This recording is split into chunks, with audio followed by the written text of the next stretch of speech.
Hello friend, कैसे हैं आप लोग? आशा करता हूँ अच्छे होंगे। चलिए आज हम लोग का जो दूसरा टॉपिक है मगध साम्राज्य के ऊपर, जो 7 डायनेस्टी राज किए थे मगध के ऊपर, उसका हम लोग बात करेंगे। ठीक है, एक चैप्टर हम लोग पहले कर चुके हैं और इसमें जो है आर्यक वंश से लेकर के सातवाहन वंश तक पूरा बात करेंगे। तो उससे पहले चैनल को लाइक, सब्सक्राइब, शेयर जरूर कर लीजिएगा। चलिए स्टार्ट करते हैं।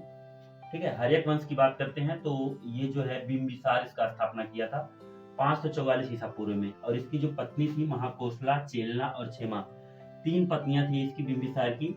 और ये बौद्ध धर्म अनुयायी था। इसने जो है इसके दरबार में एक जीवक जो थे, वैद्य रहते थे। ठीक है, तो वो चंड प्रदोत के इलाज के लिए भेजा था, इलाज करने के लिए, जो पीलिया से ग्रसित थे। ठीक है, आगे बात करते हैं। उसका हत्या कर दिया अजातशत्रु, उसका लड़का ही।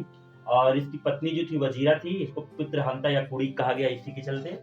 और उसके बाद उसकी एक उसका जो बेटा हुआ उदयन, ठीक है, वो जैन धर्म का अनुयायी था। उसके बाद लास्ट जो राजा था उसका नाम दशक, वो अंतिम शासक था और इसका हत्या शिशुनाग ने कर दिया। फिर उसके बाद शिशुनाग वंश की स्थापना हो गई।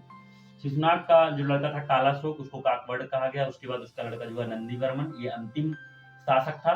ठीक है, इसका जो हत्या वो महानंद पद्म ने करके और नंद वंश की स्थापना कर दी। और इसको गैर क्षत्रिय राजा कहा गया और एक राज की उपाधि, सर्व छत्रात्मक की उपाधि, सेकंड परशुराम भी कहा गया।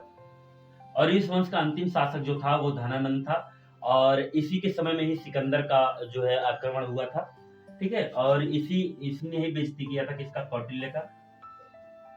ठीक है, तो इसी की सहायता से चंद्रगुप्त मौर्य ने मौर्य वंश की स्थापना की थी, जिनको एंड्रोकोटस या चंद्रगुप्त या जूनागढ़ अभिलेख में जो लिखा गया है उनको कहा गया। ठीक है, आगे बात करते हैं। इनका जो पुत्र हुआ बिंदुसार, जिसको अमित्रघात कहा गया था। उसके बाद उनका जो राजा हुआ, उनका लड़का जो है अशोक। अशोक के नाम से तो आप लोग भली बात परिचित होंगे। 261 और 62 में कलिंग का युद्ध हुआ था। 13वां शिलालेख जो इसका अभिलेख, उसमें इसका वर्णन है। अपने कहा जाता है कि 99 भाइयों का हत्या करके ये राजा बना था। ठीक है, देवा नाम प्रिय कहा गया इनको। और 14 शिलालेख हैं इनके, कुछ जो है शिलालेख है, कुछ स्तंभ लेख हैं। ठीक है, अंतिम राजा जो इसका था वो था बृहद्रथ। और इसकी हत्या जो करके जो है पुष्यमित्र शुंग ने शुंग वंश की स्थापना की। और देवभूति जो था इस वंश का अंतिम शासक था और इनकी हत्या वासुदेव ने करके कर्ण वंश की स्थापना की। ठीक है, और अंतिम शासक जो था वो सुशर्मा था और इनका हत्या किसने किया? सिमुक ने करके सातवाहन की स्थापना कर दी। और जो राजा था इसमें महानतम सतकर्णी, महान जिसको कहा गया था, ये मात्र सत्तात्मक जो है ये राज था।